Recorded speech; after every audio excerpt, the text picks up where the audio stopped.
just another day. I prayed soon as I woke. Never thought I'd be the victim of a paralyzing stroke. Could be you. I woke up at 5:20 just to start my day to day. On this morning I'm feeling different, damn, feeling some kind of way. I got my coffee, then got my daughter ready, headed out the door. Things seemed a little different, I got a headache, damn, for sure. So I'm off to the babysitter, Miss Mimi is the bomb. As I'm leaving, she was asking, was there something going on? What's up, everybody? How you guys doing today? Thank you for joining us for another episode of Deaf Taught Us How to Live. I am your host, AVM Superhero, and I talk to all different types of people that had near-death experiences, as well as medical professionals and their family and loved ones. But today we're going to deal with a stroke survivor. It's pretty interesting. I've been seeing this lady for quite a while on my social media feeds, and I just loved her vibe. And then I saw her playing some Caribbean music. I was like, oh, I definitely love her vibe. So I wanted to get in touch with her. But then I realized that she doesn't even live in the United States. She lives across the pond. She lives in England. I'm like, okay, this is going to be really interesting. And I got her. I found her, and she has agreed to come on the show with us to tell us her story. So I am very appreciative to have today Susan will be our guest on Deaf Taught Us How to Live, episode 612. Susan, how you doing today? Like I said, I've been watching you for quite a while, watching your journey. You've been playing some dancehall, Jamaican music, Caribbean music, all different types of music, and vibing out with your recovery. And you also been motivating people with it. But before we get into the story of what you're doing now, can we talk about that unfaithful night that your stroke happened and how it actually went about? Just give us a quick synopsis about that. Okay. I woke up it was fun enough a Monday morning with a headache that I've never had in my life, and I knew that I needed to get help. I needed to get downstairs. I got down the stairs, and at the time my staircase didn't have handrails or banisters. It was like open. But anyway, I got down the stairs, and then I tried to call my flatmate, but my voice was very, very quiet. And then the next thing was I telephoned my daughter and said to her, I think I'm having a stroke. And then I've got no memory after that. I just collapsed. And then... So, are you still going? Go ahead. I'll come off the screen. And then I never woke up again until about 10 days later, and I was in hospital. So I have no memory of 10 days. Got no memory at all. And yeah. Okay, now I'm back, Susan. So, okay, you had an excruciating headache, and you called your flatmate. So for the people over here that don't know what flat is, that's an apartment over in England. So, and then you was in a coma, or was you just out of it that you don't remember any of those days? I was in a coma for 10 days. Okay. When did this happen to you, and how old were you when this happened? I was 59, and it was the 6th of March, 2023. So Monday the 6th of March, just over 3 years ago. Okay, 3 years ago this happened to you.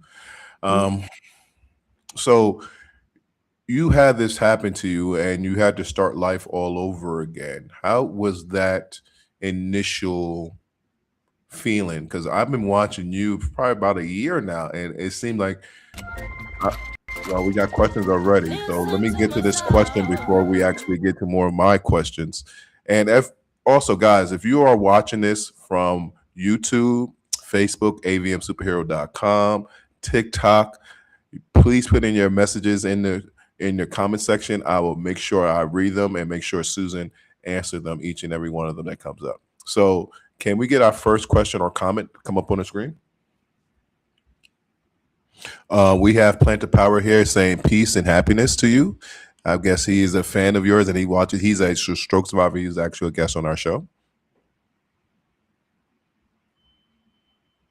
And he's showing lots of love to you, my sister. Okay, so this happened to you. You've been out for 10 days and then you come back. Can you talk about when you came to? How was that? Understand that you did have a stroke, but you didn't know what actually happened for the last 10 days. Did you know 10 days passed, or did you just I don't know. Please explain to me. What was that when you woke back up? I just woke up in the room by myself. It was a hospital room, and then I was very confused really. Unknown to me, they were doing tests and stuff, but I've got no memory of the tests that they were doing. And then I was in the local hospital, and then they then decided that they would move me to a rehabilitation centre, a rehabilitation hospital or centre that they want to put a unit. And I went there for 3 months because they felt that my recovery would be good.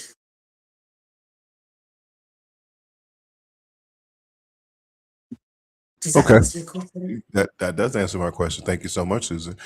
We have somebody from TikTok. I can't bring him on the screen, but I'm actually going to read what I have from TikTok. We have Peter. He's saying hello to us. So hello, Peter from TikTok World. So can I ask you, what are the deficits that you actually have from your stroke that either bothering you today or actually left with recovery? Okay. I had the bleed on the left side, and I got right sided weakness. When I first came round, when I first came out of the coma, I asked them for exercises that I could do, because for me, I've got very long fingernails and I didn't want my hand to be curled. So the first thing I done was I started doing hand exercises, and I done them religiously. In the morning in the hospital, when the other ladies were just waiting for their cornflakes, I was doing hand exercises straight away, and I still doing them now. So that was the first thing. Then I couldn't walk. I couldn't walk for probably about, when I was in the rehabilitation centre, so it must have been about a month or slightly longer than that I wasn't walking. But in the unit that I was in, they taught me to walk again and things like that. So it's very good. So you had walking issues and you had issues with your hand, but you said something that's pretty interesting. You started doing some hand exercises. Yes. Now, what made you do those things? Were you an avid person that worked out before your stroke to make you think that you had to do these particular things, or did you have some kind of medical background in the neurological field? What it is, I've been a fitness instructor for 35 years.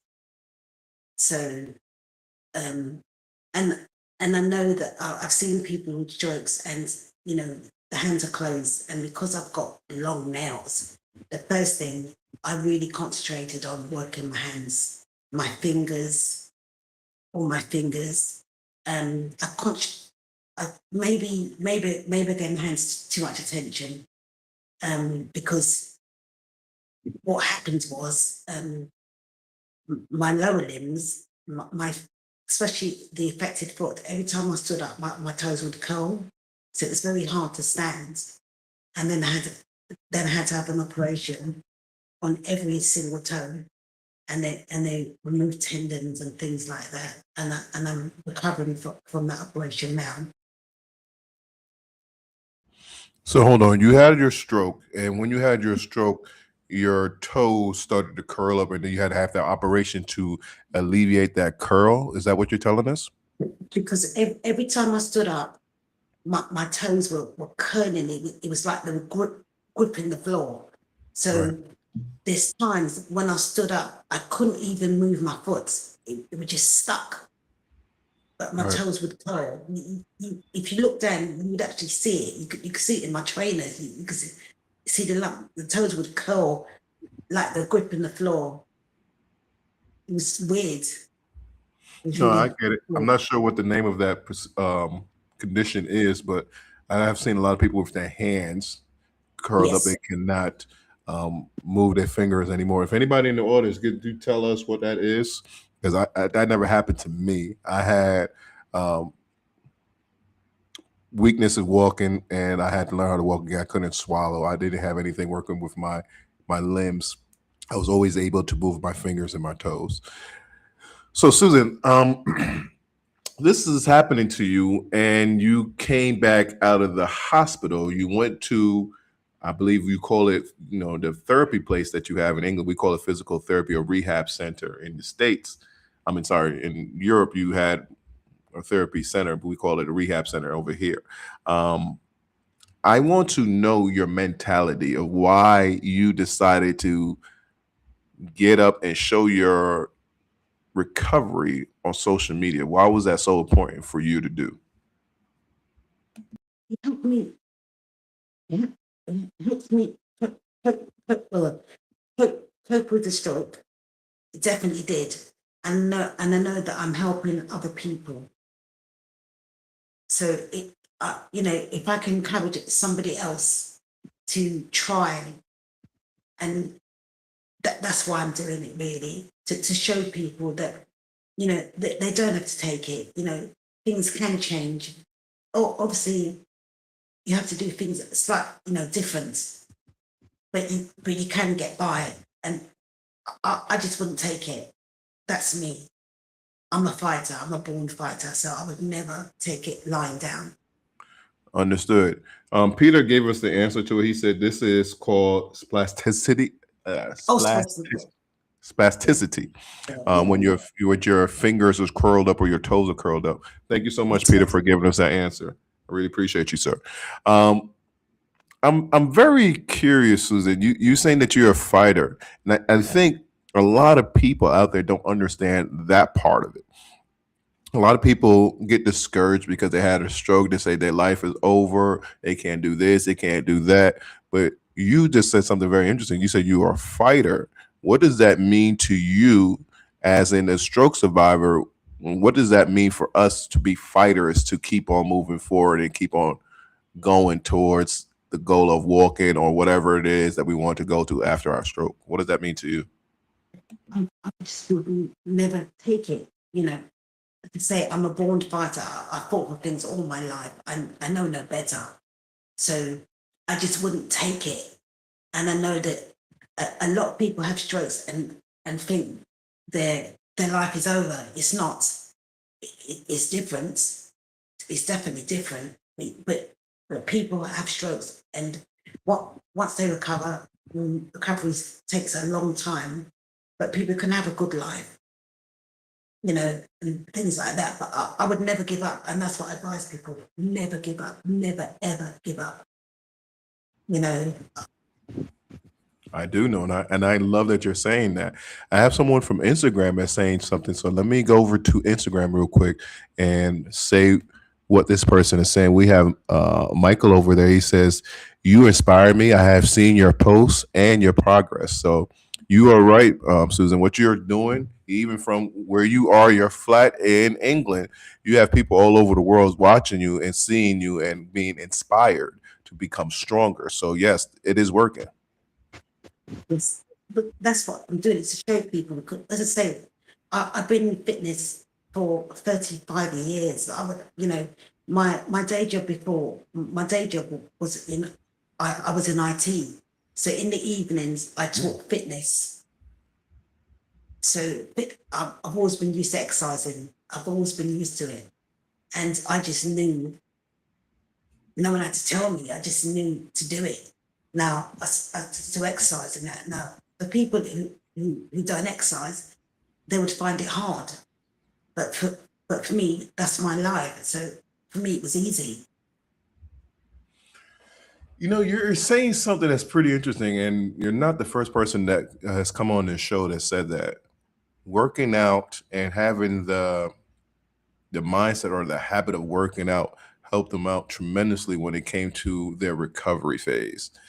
I know for me, I was an avid basketball player. I played college football, and I was very avid in the gym. So I used to work out a lot as well. And all through my recovery, when I started to learn how to walk again, I was thinking to myself, just keep on going, keep on going. It's gonna get better. You're gonna get better. You're gonna get stronger. You're gonna get stronger. And I didn't let that doubt creep into me and saying, no, I'm worthless and nothing is going to come out of me because I had a stroke. My life is over.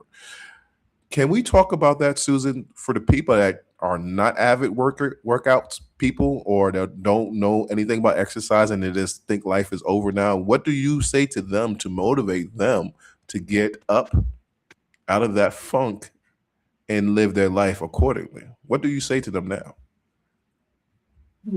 First of all, I told them to never give up.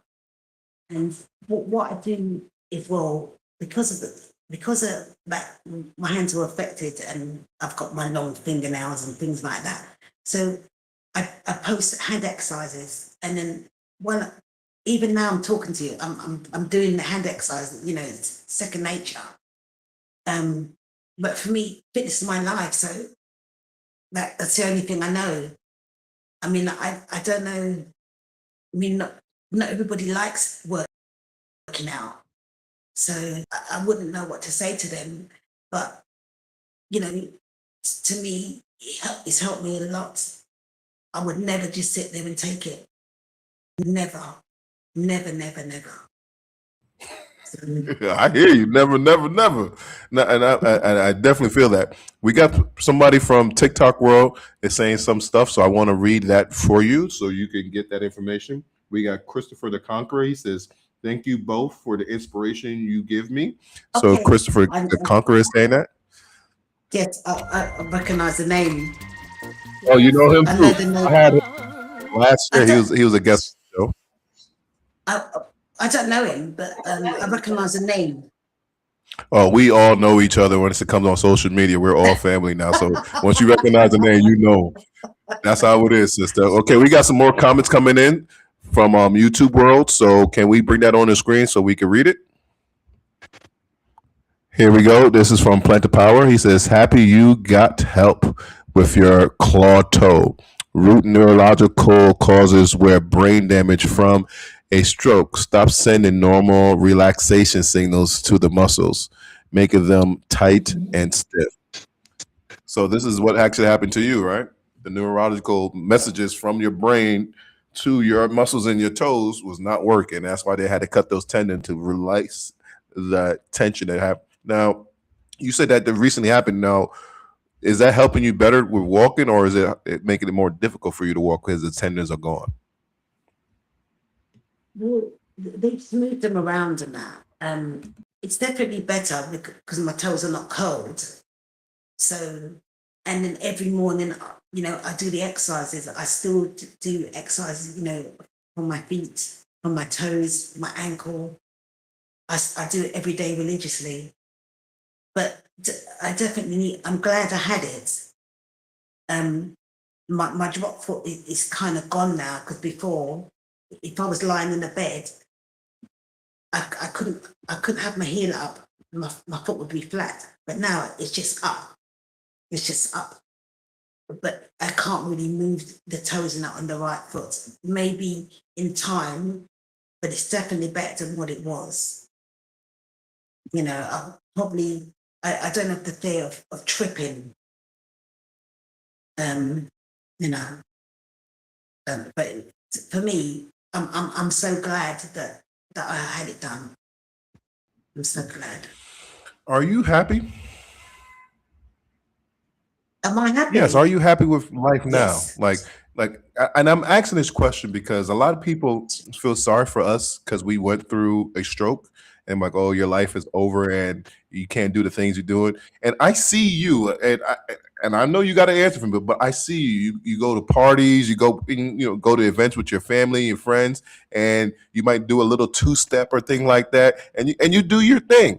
So, what do you say to people out there that say like, "Oh man, your life is over. I know you're depressed and everything." What are you actually doing with your life to show that you're not that person to be depressed? Like you said, you're a fighter. Can we talk about that a little bit more? Like, what are those small things that you do that's so enjoyable that you didn't think that you can do after your stroke?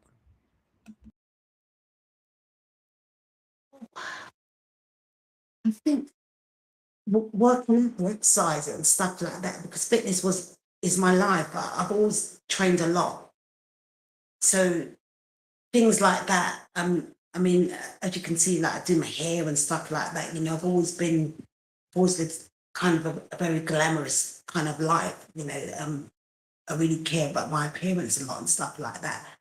So it hasn't really changed. If anything, it's got better. But to me, I'm taking the stroke on the chin really, because I'd never feel sorry for myself.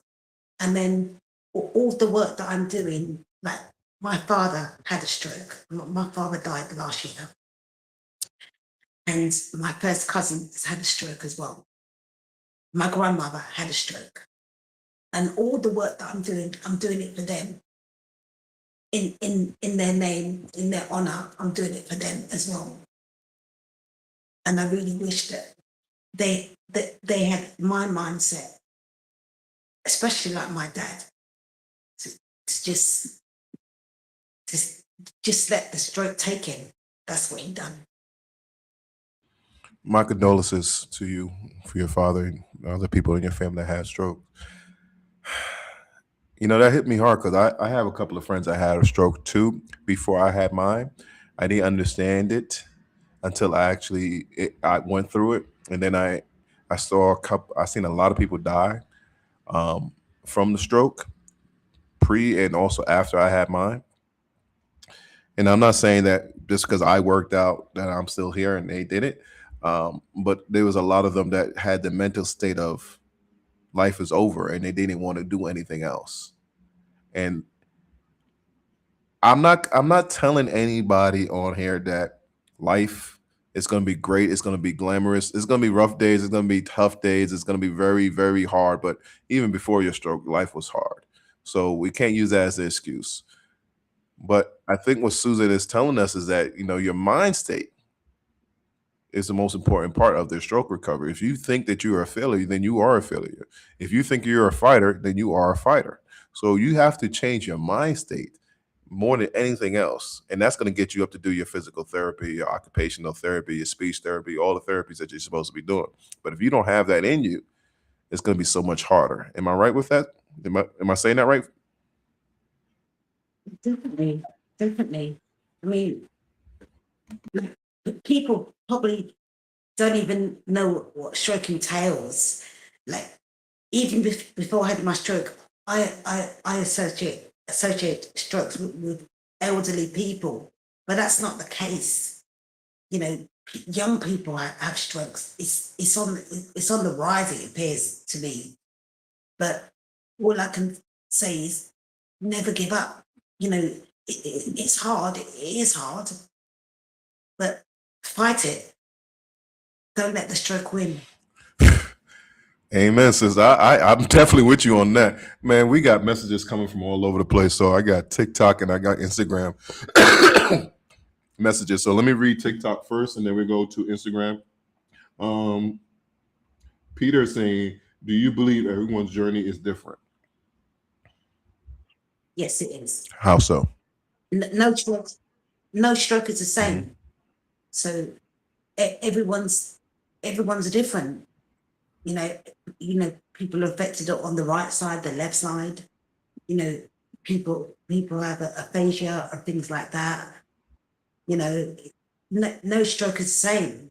Like the word stroke, but there's different variations of stroke or different degrees. but they're all different. You know, stroke just one word, but there's all different types. I mean, there's obviously the main ones. You know, like the main was it three or four, but everyone's recovery is different. Because there's different parts of the brain, and I think like Yes. when I hear that type of question, Susan, um, every stroke is different. It's like a snowflake, completely different. But the only thing I think that is the same between everybody is that we all understand the severity of having a stroke and going through the recovery process.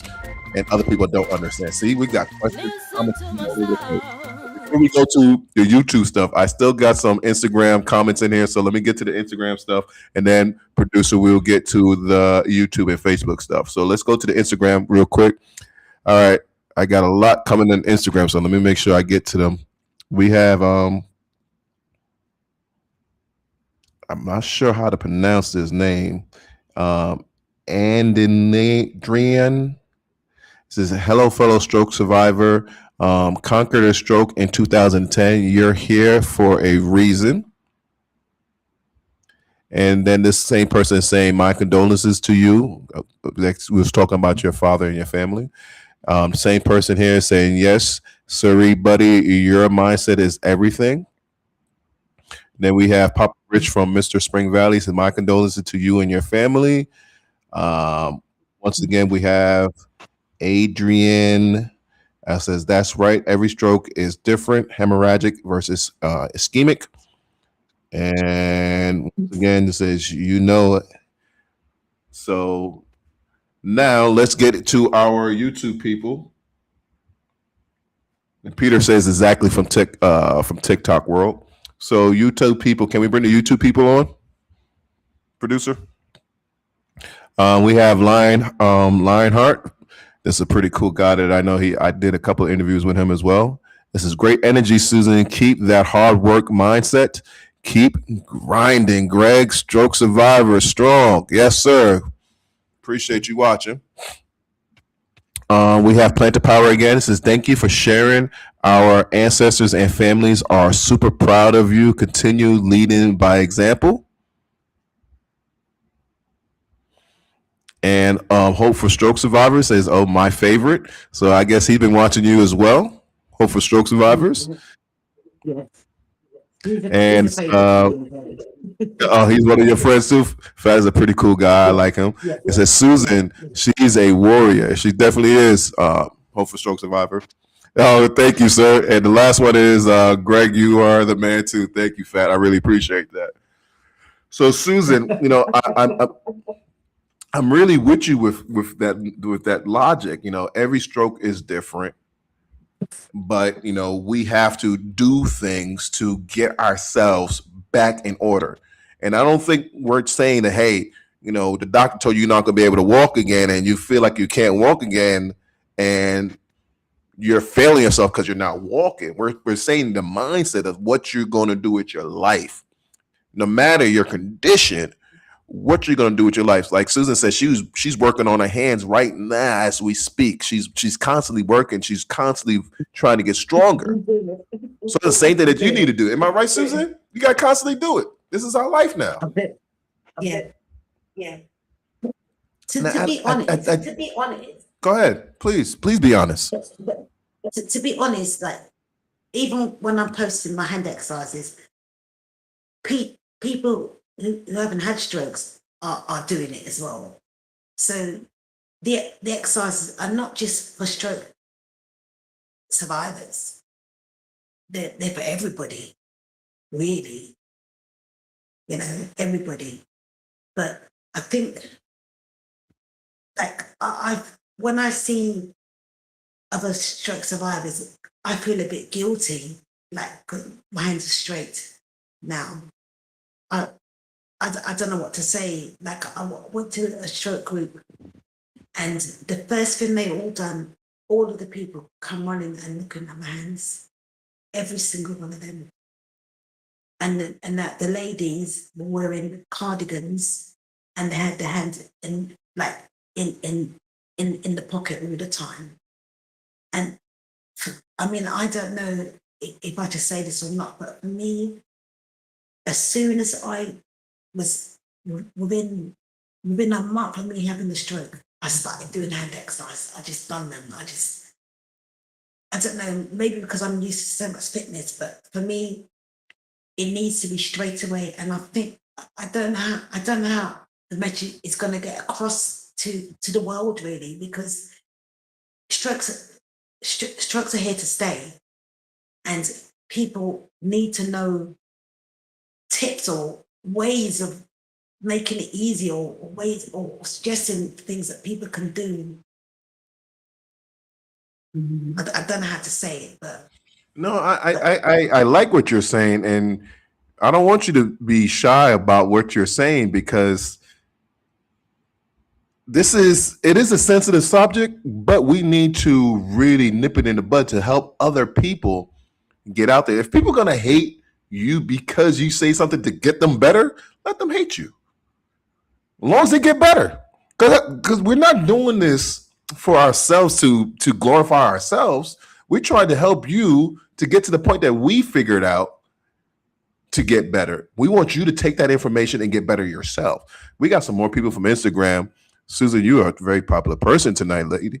I don't know what's going on right now, but I'm loving it.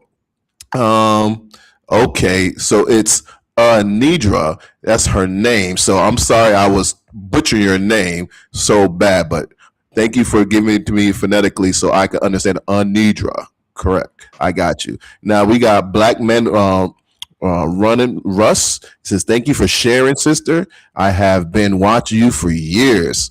So we got people that's a fan of yours. So we have another one from Black Men Run, and this is Russell. He's saying, "Tell your story and inspire others." Hey, man, don't like the people are saying, don't be shy about it. Just because you have a different mentality than other people, do not back down from it. Because I'm with you, Susan. Because when I started first walking again, there was a couple of things that I didn't realize, but as a athlete, it came to me. Like I played basketball, and I know that I had to get low to lean to get people off balance, but put myself on balance. And I played football, and I know if I had a good stance, I couldn't be knocked over. So those are the things that was in my head when I was trying to walk again. I'm like, if I get a wide enough base, I don't care who you are, you're not going to be able to push me over. So the same thing, I'm not going to be able to push my body over. So those are the things I knew. That's why I go on social media and I teach people about that. So the same thing about you. I see you going upstairs. I see you with your little quad cane. I see you doing your little two-step, and you living your life. And every time I see you, your hair is immaculate. You look like a hot guy. You're bud.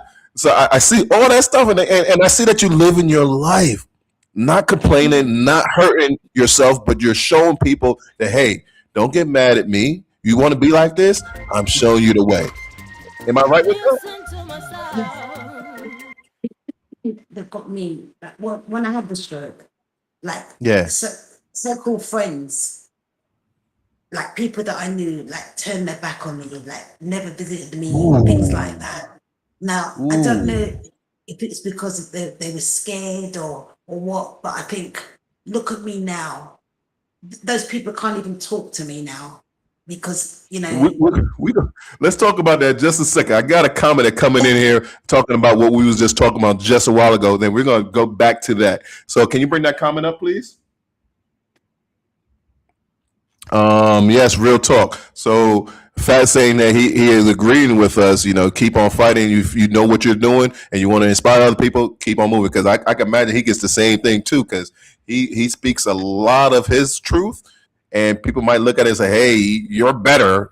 But we just good hiders. We know how to hide it because we want to live our life. We don't want to sit down and just say life is over. But yeah, let's talk about that, Susan. I'm really curious about that and how you dealt with that. I lost a lot of friends. I got a lot of people that's envious of me. I have, since my stroke, I lived in New York, Atlanta, Georgia, Jamaica, West Indies, and now I'm in Panama. And I just don't, yeah, I'm all over the place. But I don't want to sit still. I want to, like, once this happened to me, I was like, I'm not gonna wait anymore. I can't wait on you. I can't wait on you. I can't wait on you. I'm gonna live my life, and this is what I want to do. If God decides to kill me in the middle of the desert, so be it. But I'm not gonna just wait for death to come to me. Stroke happened is an event. I'm gonna keep on moving. So all the people that are jealous of me or mad at me, I really can't deal with that. What do you say about those particular people that you're just talking about that feel bad about you or feel envious of you or saying that you're bigger than what you are? What do you say about that, and how do you move past that? When it first happened, I was obviously quite hurt. But then I just switched off. I just switched off, and I'm just going forward, just going forward, just going forward. You know, I was going to get better. You know, and that's it to me. I was just, you know, no stroke is holding. You know, as I say to people, no stroke is taking me. It's not taking me. It's not. You know, it's not like some people have said to me, you know, you never, but that's not the way to think. That's what I believe. You know, I mean, obviously, sometimes I get a bit worried and stuff like that, but I'm going forward. I'm going forward. It could have been worse. But I'm still alive. So. No, I want to. Please remind me of this because we got so many people talking on the different platforms and want to make sure that they give you your flowers. So I want to make sure that they do. I'm back on Instagram and I got people on Instagram. Well, I like orchids. I didn't hear you. That's what I'm talking about, sister. I like orchids. See? She wants her orchids. She like her orchids. I love orchids. So, Anidra is saying, yes, indeed. I use the eSTEM, a electronical stimulator, which I believe really helped me. I also did water aerobics. Yeah, people were telling me about that, but because of my hair, I'm not interested in it. I ain't getting in the water. I never liked it anyway. I never did because of my hair and stuff like that. So, but people have said it to me. But I've never liked aquafit. I've never liked it. Oh, I used to do that all the time. I used to get in the pool. Yeah. See, I got no hair, so I'm fine with that. Yeah. Anidra saying, yes, Susan, keep on going. A strong girl, keep on moving. But yeah, and I use the eSTEM too. I have one of them right now. I got the Tims. I put it on because I have pins and needles. I'm going through neuropathy myself. So all my limbs, except my right arm, has pins and needles 24 hours a day, 7 days a week. I'm in pain all the time. And that gives me a little relief. But I'm more concerned about this mentality that we've been speaking about this whole night. Don't let the stroke defeat you. And, you know, you never get rid of a stroke. I heard that. I used to always, I still advocate of saying that, hey, once you have a stroke, it's one thing that doesn't leave you for your whole entire life, but you have a different mindset about that. You're not saying that, yes, I had a stroke and it's part of me for the rest of my life. You're saying I had a stroke, but it doesn't define who I am. You know, how do you actually explain that to people so they can understand that don't define yourself as a stroke, define yourself as who you are? What does that mean to you? How do you explain that? I think it's hard for people like that. I'm just moving on. I'm just going forwards. I mean, I went on holiday last month, and people that, you know, things to say about that. You know, have you told the doctor? Have you done this? Have you done that? I had a stroke, you know. But people have strokes, and they have a very successful life, and they live and stuff like that.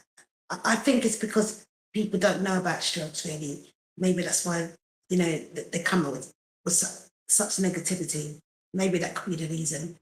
Maybe the people don't mean it. I don't think they do. I think a lot of people live in fear. So that's why. A lot of people live in fear. They live in fear, sister. A lot of people live in fear, and they don't want to do things, and they're more. It's really weird. People are more astonished that you are doing things than your actual stroke. They're like, "Wow, are you doing that? Why are you doing that? Did you get permission?" I'm like, permission for what? No. To live?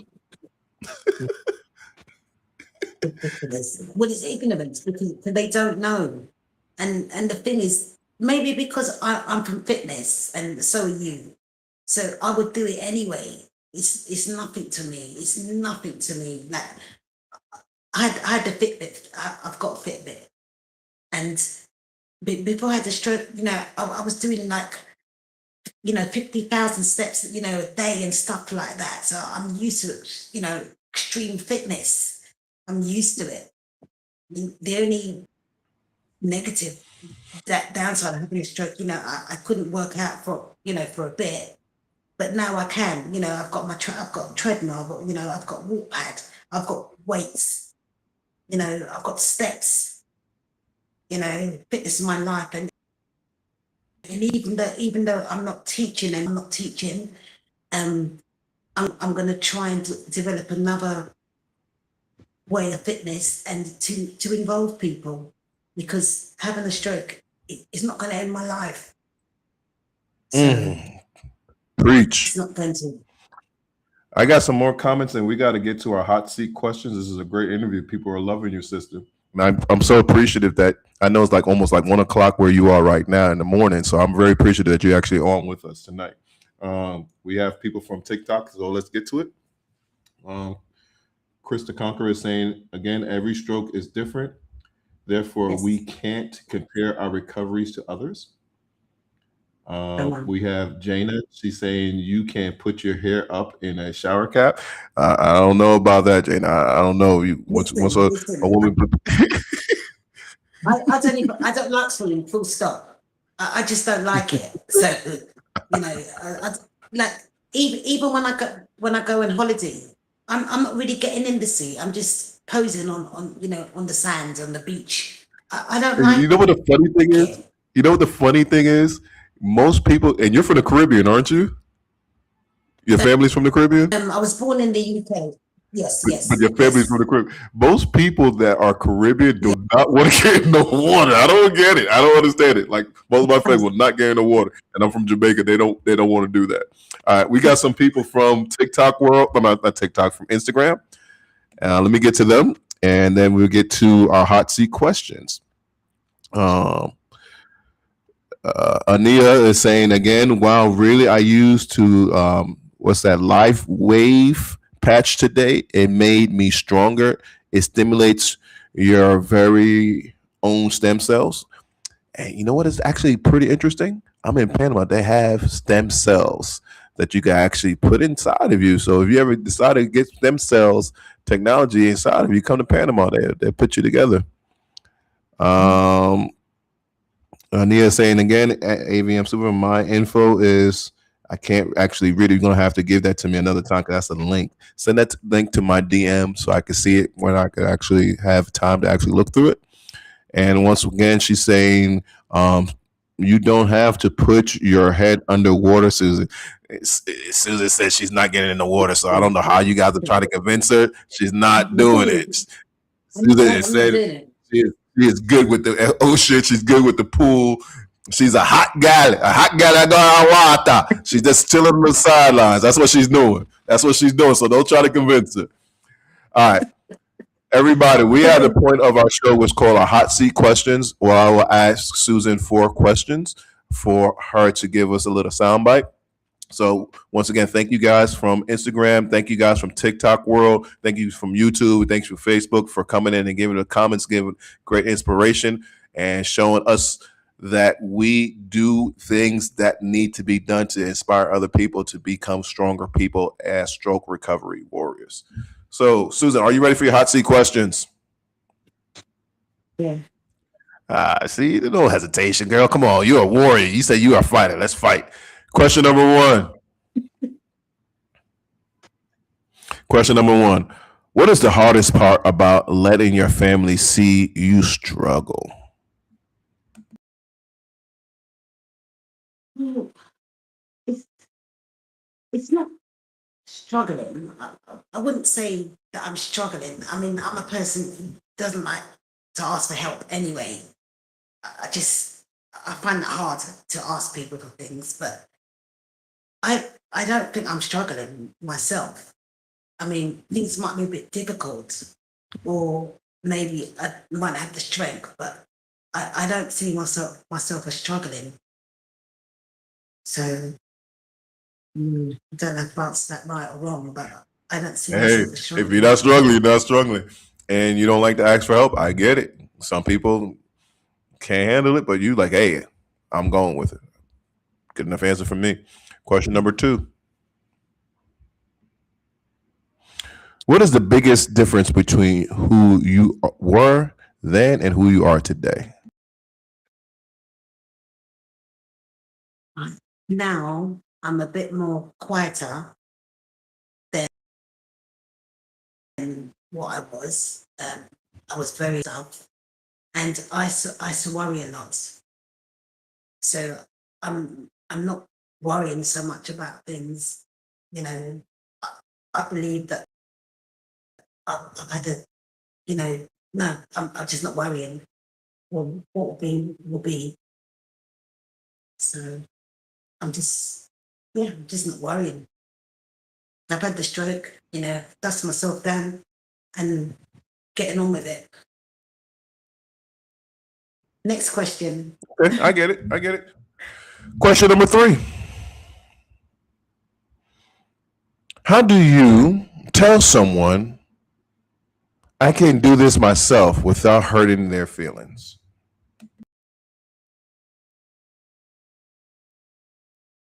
Hmm, that I can do it myself. Well, there's been obviously a few words with people. Um, I think I've learnt over time. Well, do I tell them?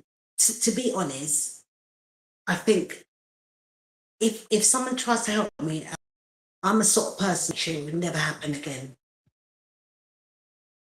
So that's me. Just I wouldn't put myself in that position again. Maybe I'm being a bit too hard, but I just yeah, don't know if I ever asked you correctly, but I wouldn't put myself in that position again. Okay. Okay. Understood. Like I said, this is your 4th and final question. But before we get to the question, I just want to let everybody know thank you so much. We'll be having another episode next week. I have another lady. Her name is Kenya. She'll be on the show to give her story as well. But before we leave tonight, I want to make sure that I thank Susan for staying up so late. I know this is very difficult for her. She's all across the pond. She's in England, and she decided to come on our show to talk to you guys. So I'm very appreciative that you actually spend some of your nighttime hours to come and talk with us. I really appreciate you, my sister. Mhm. Um, Here's your 4th and final question. But after you finish the question, close out the show. Tell the people how they can find you. Tell them anything that you want to give them, and then tell them good night.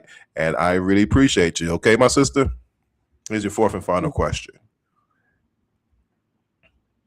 What was the exact moment you stopped fighting reality and accepted your new normal?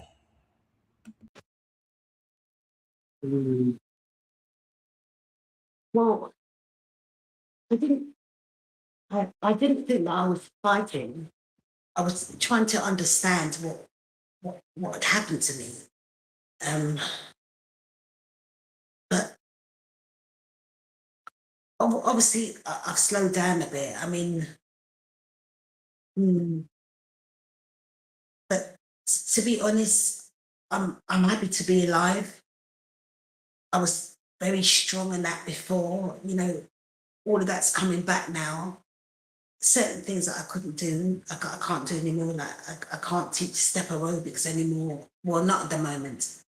But I'm enjoying my life, and I've decided that I want to encourage other stroke survivors.